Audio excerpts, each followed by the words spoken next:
Officer না বলবে। সংগ্রামী বন্ধুগণ, এই কথা বলার উদ্দেশ্য হয়তো আপনার গতকালকে বাংলাদেশে আপনারা দেখছেন মাননীয় প্রধান উপদেষ্টা তিনি একটা ভায়োলেন্সের কারণে পদত্যাগ করতে চাইছে। আমরা কিন্তু ভায়োলেন্স করি না।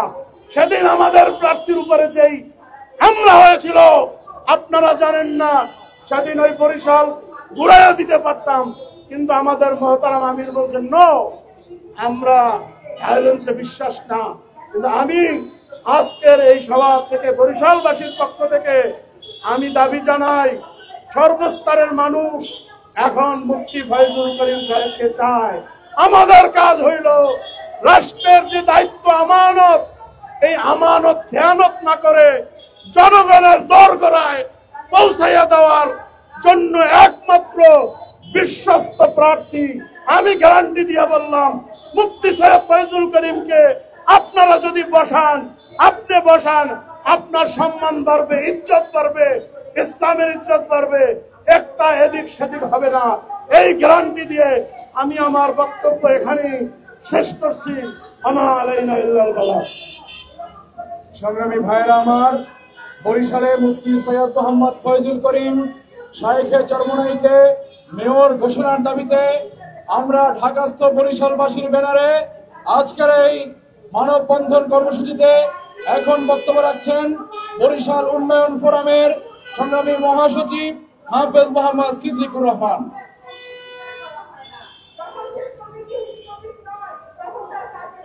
আসসালামু আলাইকুম ওয়া রাহমাতুল্লাহি ওয়া বারাকাতুহু। সংগ্রামী সাথী বন্ধুগণ, আপনারা ইতিমধ্যেই জানতে পেরেছেন আমরা এখানে কেন উপস্থিত হয়েছি। আমরা বরিশালবাসীর ব্যানারে কেন এখানে মানববন্ধনে এসেছি। আপনারা জানেন 2023 সালের 12 জুন বরিশাল সিটি কর্পোরেশন নির্বাচন অনুষ্ঠিত হয়। নির্বাচনে ইসলামী আন্দোলন বাংলাদেশের সিনিয়র নায়েবে আমির এবং ইসলামী আন্দোলনের হাত পাখার প্রার্থী, এদেশের কোটি কোটি মানুষের আধ্যাত্মিক ও রাজনৈতিক নেতা মুফতি সৈয়দ মোহাম্মদ ফয়জুল করিম শাইখে চরমনাই যখন দেখলো মানুষ এই এমন একজন নেতাই বরিশালের জন্য দরকার মেয়র হিসেবে, আমার জনগোষ্ঠী দল মত এমনকি ধর্ম বর্ণ নির্বিশেষে সবাই সেদিন মুফতি সৈয়দ ফয়জুল করিম শাইখে চরমনাইকে মেয়র হিসাবে পাওয়ার জন্য দল মত ধর্ম বর্ণ নির্বিশেষে সমানে ভোট দেওয়া শুরু করে। সংগ্রামী সাথী বন্ধুগণ, আপনারা দেখেছেন এবং বিভিন্ন মিডিয়ায় জানা যায় যে সেদিন আসলে যেই ভোট আওয়ামী লীগের প্রার্থীকে ঘোষণা করা হয়েছিল, ওই ভোট ছিল শাইখে চরমনাই হযরত মুফতি সৈয়দ মোহাম্মদ ফয়জুল করিম শাইখে চরমনাইয়ের হাত পাখার ভোট ছিল।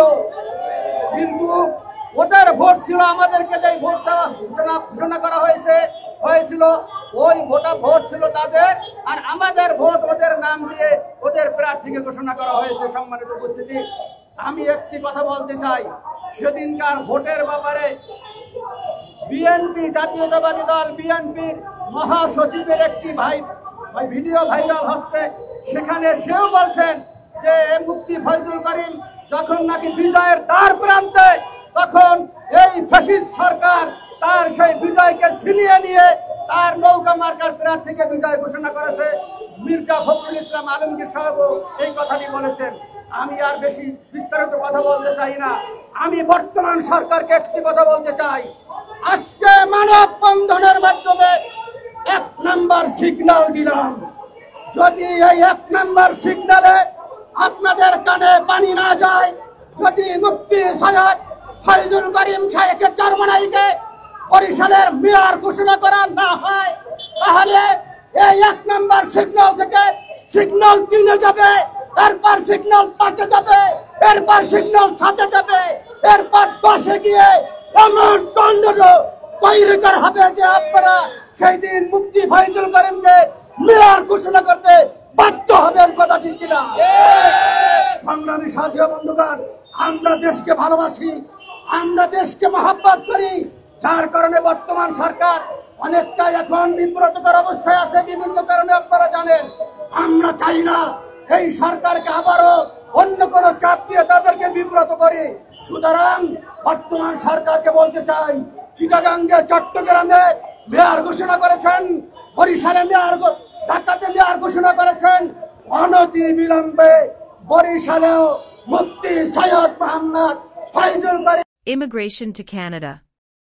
We provide the best quality service and solution for Canada immigration.